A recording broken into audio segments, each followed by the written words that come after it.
మీరు తాగి పడేసే దిస్ కైండ్ ఆఫ్ వాటర్ బాటిల్ని 500కి అమ్మే టీషర్ట్ చేయొచ్చు అంటే మీరు నమ్ముతారా? ఇది జోక్ కాదు, వెరీ సీరియస్ బిజినెస్. ఒక మంచి ఐడియా ఈ వీడియోలో చెప్తా, యూనిక్ ఐడియా, ఎక్కడ దొరకని ఐడియా ఈ వీడియోలో చెప్తా. మీరు లాస్ట్ వరకు చూడండి, ప్రాసెస్ మొత్తం చెప్తా. ఎస్, ఇప్పుడు సస్టైనబుల్ ఫ్యాషన్ అనేది బాగా ట్రెండింగ్లో పోతుంది. ఆ కాన్సెప్ట్ గురించి ఈ వీడియోలో డిస్కస్ చేయబోతున్నా. చాలామంది అడుగుతున్నారు సస్టైనబుల్ బిజినెస్ ఎలా చేయాలి, దానివల్ల బెనిఫిట్స్ ఏంది, అడ్వాంటేజెస్, డిస్అడ్వాంటేజెస్, మనం ఎలా ఎక్కడ చేయాలి, ఎక్కడ సోర్సింగ్ చేయాలి, ఎంత కమ్మాలి, ఎంత ప్రాఫిట్ వచ్చింది అనేసి.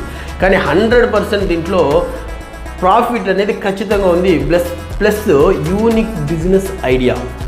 ఇది ఎందుకు చెప్తున్నానంటే, మీరు రెగ్యులర్గా ఒక షాప్కి వెళ్ళి మీరు ఒక షర్ట్ అమ్మాలన్నా, లేకపోతే ఏదైనా ఒక టీషర్ట్ అమ్మాలన్నా, ఒక జీన్స్ అమ్మాలన్నా, ఏదైనా ఒక డ్రెస్ అమ్మాలన్నా, లేడీస్ వేర్ ఏది, కానీ వాళ్ళు యూనిక్ పాయింట్స్ అడుగుతారు. ఏంటి దీంట్లో స్పెషల్ అనేసి. మనం ఏం చెప్తాం, క్వాలిటీ బాగుందనో లేకపోతే ప్రైస్ తక్కువనో ఇలాంటివన్నీ చెప్తాం. కానీ ఒక్కటి మాత్రం అర్థం చేసుకోండి, ఆలోచించండి. నేను ఇది సస్టైనబుల్ ఫ్యాషన్ అంటే ఇది నేను ప్లాస్టిక్ బాటిల్లో చేసింది ఏదంటే వాళ్ళ మైండ్కి ఒక స్ట్రైక్, వాళ్ళు ఆలోచిస్తారనమాట మన గురించి. ఓ లైక్ మన ప్రోడక్ట్ ఇలా ఉంది, సో ఇది డిఫరెంట్ ప్రోడక్ట్ అని ఆలోచిస్తారు. అంతేకాకుండా మీరు ఒక ఆర్గానిక్ కాటన్ అని చెప్పండి, వాళ్ళు కొద్దిసేపు ఆలోచిస్తారు. ఇలాంటి యూనిక్ పాయింట్ గురించి, యూనిక్ బిజినెస్ ఐడియా గురించి ఈ వీడియోలో చెప్పబోతున్నా. ఎందుకంటే చాలామంది బిజినెస్ స్టార్ట్ చేస్తున్నారు. హానెస్ట్గా మీరు ఎవరైనా బిజినెస్ స్టార్ట్ చేసిన వాళ్ళు కానీ, స్టార్ట్ చేయాలనుకుంటున్న వాళ్ళు కానీ, రన్నింగ్ చేస్తున్న వాళ్ళు హానెస్ట్గా మీరు ఆలోచించండి. మీకు యూనిక్ బిజినెస్ ఐడియా లేకపోతే మీరు బిజినెస్ ప్రాఫిటబుల్లో పోతుందా లేదా అనేసి. ఖచ్చితంగా పోదు. ఎవరికైతే unique business idea, marketing strategy ఉంటుందో వాళ్ళు మాత్రమే బిజినెస్లో సక్సెస్ అయి ఉంటారు. కావాలంటే ఎవరినైనా ఎంక్వైరీ చేసుకోండి. సో అదే మీకు చెప్పబోతున్నాం. ఎందుకంటే బయట మీరు ఏదన్నా మీరు అమ్మాలంటే సేమ్ డిజైన్స్ ఉంటాయి, సేమ్ ఫ్యాబ్రిక్స్ ఉంటాయి, సేమ్ ప్రైసెస్, ఇంకా తక్కువ ప్రైసెస్ అమ్ముతుంటారు ఆన్లైన్స్లో, లైక్ ఆన్లైన్ మార్కెట్స్లో, వాల్యూ యాడెడ్ మార్కెట్స్లో.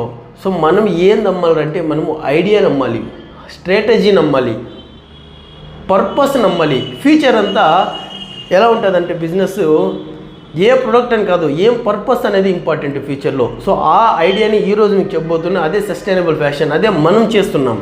సో దీనివల్ల చాలా బెనిఫిట్స్ అయితే నాకైతే ఉన్నాయి. అది ఓపెన్గా చెప్పాలనుకుంటున్నా. దీనివల్ల ఎలాంటి బెనిఫిట్స్ ఉన్నాయంటే, నేను ఎక్కడికి వెళ్ళినా చాలామంది మినిస్టర్స్ మీట్ అవుతుంటా, చాలామంది కార్పొరేటర్స్ మీట్ అవుతుంటా, చాలామంది లైక్ ప్రొఫెషనల్స్ని, చాలామంది లైక్ వెండర్స్ని, రీసెల్లర్స్ని, నా క్లయింట్స్ని చాలామందిని మీట్ అయ్యేటప్పుడు నేను జస్ట్ చెప్పేది ఏం తెలుసునా, నా క్వాలిటీ ఉండొచ్చు, స్టిచ్చింగ్ ఉండొచ్చు, నాలెడ్జ్ ఉండొచ్చు, డిజైనింగ్ ఉండొచ్చు, ఏదైనా ఉండొచ్చు, ఫ్యాబ్రిక్. కానీ నేను ఫస్ట్ చెప్పేది ఏమిటంటే, నేను సస్టైనబుల్